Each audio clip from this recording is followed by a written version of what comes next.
ನಮ್ಮ ಜೊತೆಗೆ ಸ್ವತಃ ಮಾಜಿ ಸಚಿವ ಶಾಸಕ ಜನಾರ್ದನ ರೆಡ್ಡಿ ಅವರು ನೇರ ಸಂಪರ್ಕದಲ್ಲಿದ್ದಾರೆ. ಜೊತೆಗೆ ನನ್ನ ಕೊಲೀಗ್ ಪ್ರಶಾಂತ್ ನಾಥ್ ಕೂಡ ಇದ್ದಾರೆ. ಪ್ರಶಾಂತ್ ಅವರ ಕಾರ್ಯಕ್ರಮಕ್ಕೆ ಸ್ವಾಗತ. ಜನಾರ್ದನ ರೆಡ್ಡಿ ಅವರು ನಮಸ್ಕಾರ. ನಮಸ್ಕಾರ ಅಜಿತ್. ಎಸ್, ಪ್ರಶಾಂತ್ ಅವರು ಇದ್ದಾರೆ ಸರ್ ನಮ್ಮ ಜೊತೆಗೆ. ಪ್ರಶಾಂತ್ ಅವರೇ ನಮಸ್ಕಾರ. ಜನಾರ್ದನ ರೆಡ್ಡಿ ಅವರೇ, ಮತ್ತೊಮ್ಮೆ ಬಳ್ಳಾರಿ ಆಗಬಾರ್ದ ಕಾರಣಕ್ಕೆ ಸುದ್ದಿ ಆಗ್ತಾ ಇದೆ. ಇಡೀ ಘಟನೆಯನ್ನು ನೋಡಿದ್ರೆ ಇಟ್ ವಾಸ್ ಕಂಪ್ಲೀಟ್ಲಿ ಅವಾಯ್ಡೇಬಲ್ ಅನ್ನೋದು ನಮ್ಮ ಅಭಿಪ್ರಾಯ. ಇದನ್ನು ಅವಾಯ್ಡ್ ಮಾಡಬಹುದಾಗಿತ್ತು, ಈ ಘಟನೆ ನಡೆಯದಂತೆ ತಡೆಯಬಹುದಾಗಿತ್ತು. ಯಾಕೆ ಈ ಹಂತಕ್ಕೆ ಹೋಯ್ತಿದು?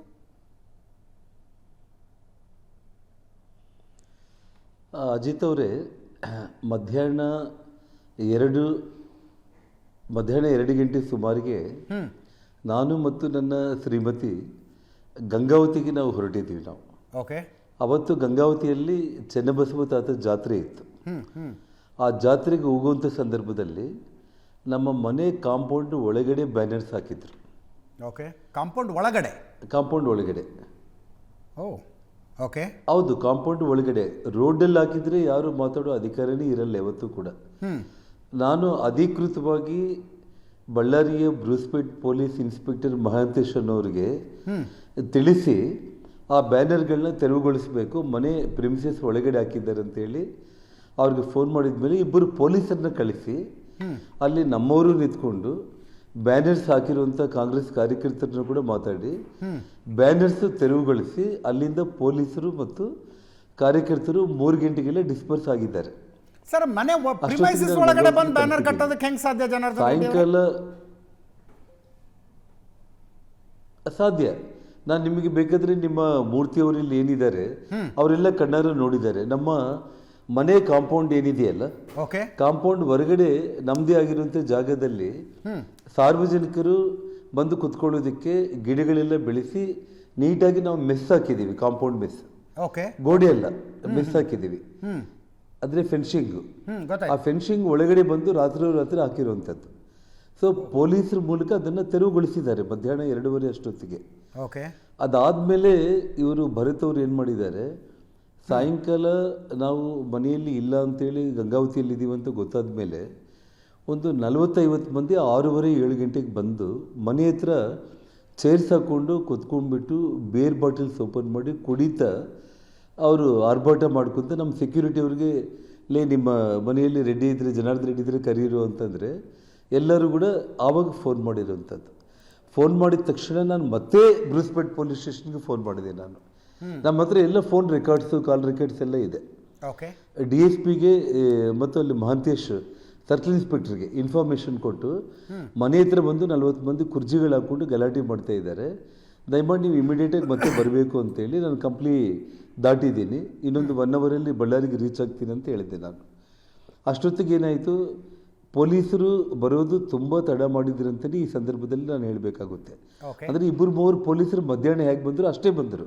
ಸೊ 2-3 ಪೊಲೀಸು ಕಾನ್ಸ್ಟೇಬಲ್ಸು ಆ ಸತೀಶ್ ರೆಡ್ಡಿ, ಶೇಖರ್ ಅನ್ನೋರನ್ನ ಕಂಟ್ರೋಲ್ ಮಾಡಲಿಕ್ಕೆ ಆಗಲಿಲ್ಲ. ಅದಾದಮೇಲೆ ಮತ್ತೆ ಫೋನ್ ಬಂತು, ಅವರೆಲ್ಲ ಬೊಂಬುಗಳನ್ನ ಸತೀಶ್ ರೆಡ್ಡಿ ಮತ್ತು ಅವರ ಬೆಂಬಲಿಗರಿದ್ರು, ಭರತ್ ರೆಡ್ಡಿ ಬಂದಿರಲಿಲ್ಲ, ಕುಂತಿದ್ದಾರೆ. ಇಲ್ಲ, ಭರತ್ ರೆಡ್ಡಿ ಆ ಟೈಮಲ್ಲಿ ಬಂದಿರಲಿಲ್ಲ. ಅವರು ಈ 40 ಮಂದಿ ಏನು ಮಾಡಿದ್ದಾರೆ, ಒಂದು 200-300 ಮಂದಿ ಜನಗಳನ್ನು ಆಲ್ರೆಡಿ ನಮ್ಮ ಮನೆ ಎದುರುಗಡೆ 2 ಬಿಲ್ಡಿಂಗ್ಸ್ ಕನ್ಸ್ಟ್ರಕ್ಷನ್ ಆಗ್ತಾ ಇದೆ ಅಜಿತ್ ಅವರೇ. ಆ ಬಿಲ್ಡಿಂಗ್ ಕನ್ಸ್ಟ್ರಕ್ಷನ್ ಆಗೋದ್ರ ಮೇಲೆ ಕಲ್ಲುಗಳನ್ನೆಲ್ಲ ಈ 2:30 to 6:30 ಒಳಗಡೆ ಎಲ್ಲ ವ್ಯವಸ್ಥೆ ಮಾಡ್ಕೊಂಡ್ಬಿಟ್ಟಿದ್ದಾರೆ. ಅಂದರೆ ಬ್ಯಾನರ್ ಕಟ್ತೀವಿ, ಮತ್ತೆ ಇವರು ಅಬ್ಜೆಕ್ಷನ್ ಮಾಡ್ತಾರೆ. ಆವಾಗ ನಾವು ಗಲಾಟೆಗೆ ಬಂದಾಗ ಅವ್ರ ಮೇಲೆ ಕಲ್ಲು ತೂರಾಟ, ಬಾಟಲ್ಸ್ ಎಲ್ಲ ಎಸಿಬೇಕಂತ ಹೇಳಿ ಪ್ಲಾನ್ ಮಾಡ್ಕೊಂಡು ಬಂದಿರುವಂಥದ್ದು. ಪೊಲೀಸರು ಅಂದರೆ ಬ್ಯಾನರ್ಸ್ ಬೊಂಬುಗಳೆಲ್ಲ ಹಾಕಿ ಒಂದು ಬ್ಯಾನರ್ ಕಟ್ಟಿದ್ರು. ನಾನು ಬರೋದ್ರೊಳಗಡೆ ಬ್ಯಾನರ್ಸ್ ಕೂಡ ನಾನು ಹೇಳ್ತೀನಿ ನಿಮಗೆ, ನಾನು ಸೀಕ್ವೆನ್ಸ್ ಆಗಿ ನಾನು ಹೇಳ್ತಾ ಬರ್ತೀನಿ. ನಾನು ಅಲ್ಲಿ ಪೊಲೀಸರು ಬಂದಾಗ ಸತೀಶ್ ರೆಡ್ಡಿ ಅವ್ರ ಮಾತು ಕೇಳಲಿಲ್ಲ. ಪೊಲೀಸರು ನಿಸ್ಸಹಾಯಕರಾಗಿದ್ದಾರೆ ಅಂತೇಳಿ ನಮ್ಮವ್ರು ಫೋನ್ ಮಾಡಿದ ತಕ್ಷಣ ನಾನು ಶ್ರೀರಾಮುಲು ಅವ್ರಿಗೆ ಫೋನ್ ಮಾಡಿದೆ. ಶ್ರೀರಾಮುಲು ಈ ರೀತಿ ಮನೆ ಹತ್ರ ಬಂದು ಎಲ್ಲರೂ ಕುಂತಿದ್ದಾರೆ ಅಂದರೆ ಜನ ನಾನು ಮನೆಯಲ್ಲೇ ಇದ್ದೀನಿ ಅಂತೇಳಿ ಹೇಳಿದೆ. ಮನೆಯಲ್ಲಿ ಇದ್ದೀನಿ, ಮನೆಯವರೆಗೆ ಬಂದಿದ್ದಾರೆ ಅಂತ ಹೇಳ್ಬಿಟ್ಟು ಕರೆಕ್ಟಾಗಿ ಶ್ರೀರಾಮುಲು ಅಲ್ಲಿಂದ ಇವಾಗ ನ್ಯಾಚುರಲ್ ಆಗಿ ಅವರ ಇನ್ಫಾರ್ಮೇಷನ್ ಗೊತ್ತಾಯಿತು. ಒಂದು 200-300 ಮಂದಿ ಅಷ್ಟೊತ್ತಿಗೆ ಮತ್ತೆ ಸೇರ್ಕೊಂಡ್ಬಿಟ್ರು ಅಲ್ಲಿ. ಈ 40-50 ಮಂದಿ ಜೊತೆ ಇನ್ನೊಂದು 200-300 ಮಂದಿ ಸೇರ್ಕೊಂಡ್ರು. ಆವಾಗ ಶ್ರೀರಾಮುಲು ಅವರು ಅನಿವಾರ್ಯವಾಗಿ ನಗರದಲ್ಲಿ ನಮ್ಮ ಫಾಲೋವರ್ಸ್ಗೆ ಫೋನ್ಗಳು ಮಾಡಿ ಈ ರೀತಿ ಮನೆ ಹತ್ರ ಗಲಾಟೆ ಮಾಡ್ಲಿಕ್ಕೆ ಬಂದಿದ್ದಾರೆ ಅಂದ ತಕ್ಷಣ ಜನ ಮನೆ ಕಡೆ ಬರೋದು ಶುರುವಾದರು. ನಾನು ಗಂಗಾವತಿಯಿಂದ ಕರೆಕ್ಟಾಗಿ ಮನೆ ಹತ್ರ ಬಂದು ಇನ್ನು ಕಾರ್ ನಾನು ಸ್ಟಾಪ್ ಮಾಡ್ತಾ ಇದ್ದೀನಿ. ಅಷ್ಟೊತ್ತಿಗೆ ಶ್ರೀರಾಮುಲು ಅವರು ಅವನು ಸತೀಶ್ ರೆಡ್ಡಿ ಅನ್ನೋವನ್ನ ಭಯಂಕರ ಕುಡಿದಿದ್ದಾನೆ. ಅವನು ಫುಲ್ಲು ಕುಡಿದು ಅವನ ಜೊತೆ ಬಂದವರೆಲ್ಲ ಕುಡಿದಿದ್ದರು. ಅವನು ಶ್ರೀರಾಮುಲು ಕಲರ್ ಶರ್ಟಲ್ಲಿದ್ದ. ಶ್ರೀರಾಮುಲು ಹೋಗಿ ಏನಪ್ಪ ಇದು ನೀನು ಮನೆ ಮುಂದೆ ಬಂದು ಈ ರೀತಿ ಮಾಡ್ತಾ ಇರೋದು ನಿಮಗೆ ಶೋಭೆ ಥರಲ್ಲ, ಫಸ್ಟ್ ಇಲ್ಲಿಂದ ಎದ್ದೋಗ್ರಿ ಅಂತ ಹೇಳ್ತಾ ಇದ್ರೆ ಅವನು ಏಕವಚನದಲ್ಲಿ ಶ್ರೀರಾಮುಲು ಮೇನೇನೆ ಮುಗಿ ಬೀಳೋದಕ್ಕೆ ಸ್ಟಾರ್ಟ್ ಮಾಡ್ತಾನೆ. ಅಷ್ಟೊಂದರೊಳಗಡೆ ಆವಾಗ ನಿಮಗೆ DSP, ಸರ್ಕಲ್ ಇನ್ಸ್ಪೆಕ್ಟರ್ಗಳು, ಪೊಲೀಸರೆಲ್ಲ ರೀಚ್ ಆಗಿ ಅವನು ಸತೀಶ್ ರೆಡ್ಡಿನ ಸುತ್ತುವರಿತಾರೆ.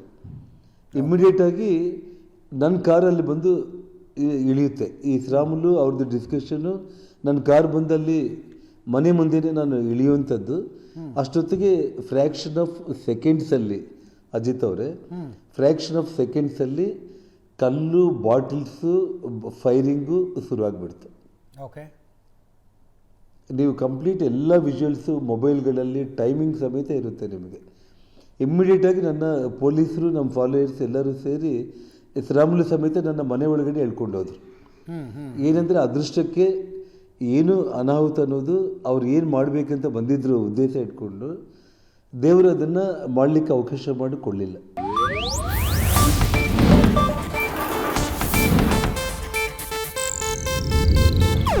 ಇದು ಏಷ್ಯಾನೆಟ್ ನ್ಯೂಸ್ ನೆಟ್ವರ್ಕ್ ಪ್ರಸ್ತುತಿ.